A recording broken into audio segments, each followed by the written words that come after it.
Daerah Istimewa Yogyakarta, kawasan budaya yang tidak pernah tidur. Di setiap sudutnya, kehidupan terus berdenyut. Bukan hanya di pusat perbelanjaan modern, tetapi juga di sektor ekonomi informal yang menjadi tulang punggung bagi perekonomian rakyat kecil. Sektor informal daerah istimewa Yogyakarta adalah denyut nadi bagi kehidupan banyak keluarga, tukang becak, tukang ojek, pedagang kaki lima, hingga seniman jalanan. Mereka adalah bagian dari wajah unik kota Yogyakarta. Mereka tidak hanya sekedar bekerja untuk hidup, tetapi mereka turut serta menjaga tradisi serta budaya lokal agar kebudayaan Yogyakarta tidak luntur. Sektor informal memegang peranan penting dalam ekonomi Yogyakarta. Data dari Badan Pusat Statistik menunjukkan bahwa lebih dari 60% tenaga kerja di Yogyakarta bekerja pada sektor informal. Angka ini meliputi pedagang kaki lima, pengrajin, tukang ojek, hingga pengusaha kuliner kecil.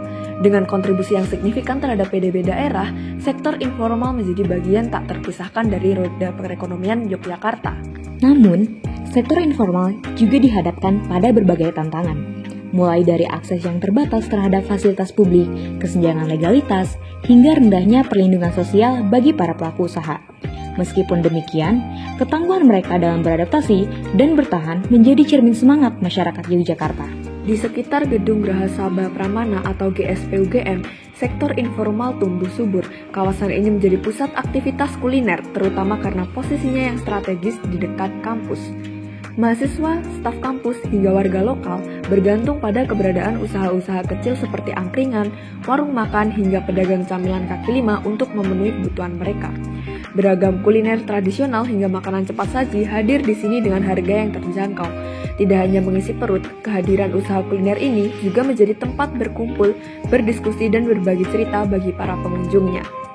Namun, keberadaan usaha kuliner di sekitar GSP juga memunculkan beberapa masalah sosial ekonomi. Dalam dinamika ini, ada banyak pelaku yang terlibat, yaitu para pedagang kaki lima, pelanggan yang sebagian besar mahasiswa, warga lokal, pihak kampus UGM, serta pemerintah daerah. Setiap pelaku memiliki kepentingan dan kebutuhan yang berbeda yang seringkali saling bertabrakan. Sebagai contoh, pengambil alihan trotoar oleh pedagang seringkali membuat pejalan kaki harus turun ke jalan sehingga menciptakan ketidaknyamanan dan risiko keselamatan. Hal ini menciptakan konflik, baik dengan pejalan kaki maupun dengan pihak kampus yang memiliki kebijakan untuk menata kawasan ini menjadi lebih tertib. Selain itu, persaingan antar pedagang yang semakin ketat seringkali menyebabkan konflik kecil terkait perebutan lokasi. Bagi pedagang, trotoar adalah lokasi strategis yang mendekatkan mereka kepada pelanggan. Salah satu contoh usaha yang bertahan dan berkembang di kawasan ini adalah Warung Nasi Uduk Caanto.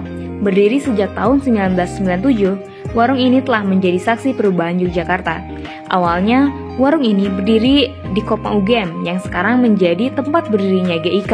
Kemudian berpindah ke dekat Klinik Larissa hingga akhirnya menetap di Jalan Akasia, tepat di seberang Bank Mandiri. Warung ini bukan hanya soal makanan, tetapi juga kisah perjuangan dan komitmen. Sebagian besar pekerja di sini telah bekerja sejak mereka lulus SMA, tumbuh bersama warung ini, dan menjadi bagian dari keluarga besar Nasi Uduk Caanto. Banyak pelanggan, makanan yang tersedia di kawasan ini lebih dari sekadar hidangan. Ini adalah rasa yang membawa kenangan serta mengikat orang-orang dari berbagai latar belakang. Seperti usaha lainnya di sektor informal, usaha-usaha kuliner ini juga menghadapi berbagai tantangan, mulai dari persaingan, lokasi yang terus berubah, hingga fluktuasi harga bahan baku. Namun, semangat untuk terus melayani pelanggan menjadi kekuatan utama yang menjaga bisnis-bisnis ini tetap berjalan. Masa depan bukan tidak mungkin apabila kawasan sekitar GSP berpotensi menjadi contoh tata kelola sektor informal yang berkelanjutan. Dengan dukungan dari pemerintah daerah, pihak kampus, serta komunitas pedagang, area ini dapat ditata ulang untuk memberikan ruang yang lebih aman dan nyaman bagi semua pihak. Di balik kesederhanaan sektor informal, ada semangat mereka yang tak pernah padam. Mereka adalah pahlawan tanpa tanda jasa yang menjaga Yogyakarta agar tetap hidup dan bersahaja.